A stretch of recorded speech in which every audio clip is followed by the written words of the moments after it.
សួ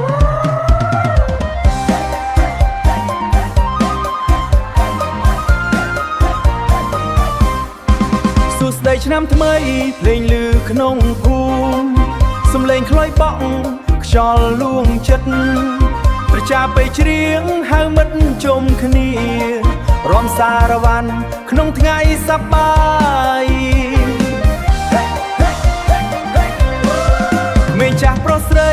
មកលេងសង្ការញញឹមស្រស់ស្រាយដូចការរីកភូមិភាគយើងពោពេញសំណើចអបអរសាទរឆ្នាំថ្មីមកដល់សារវ៉ាន់អើយសារវ៉ាន់រាំជុំគ្នាក្រោមពន្លឺច័ន្ទខ្លុយពន្លឺសំឡេងផ្អែមល្ហែមទៅចាំវ័យលេងឲ្យចិត្តរំសារវ៉ាន់អើយសារវ៉ាន់សំណាងល្អចូលគ្រប់គ្រួសារឆ្នាំថ្មីនេះសូមឲ្យសុខសាន្តសប្បាយរីករាយទាំងភូមិស្រុក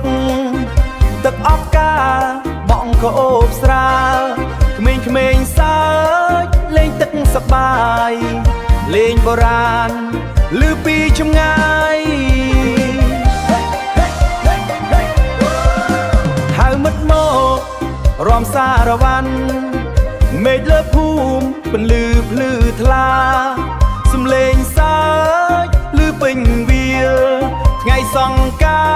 រគ្រប់គ្នាសប្បាយលេងនេះច្រៀងជូនឆ្នាំថ្មីសារវ៉ាន់អើយសារវ៉ាន់រាំជុំគ្នាមិនឲ្យឈប់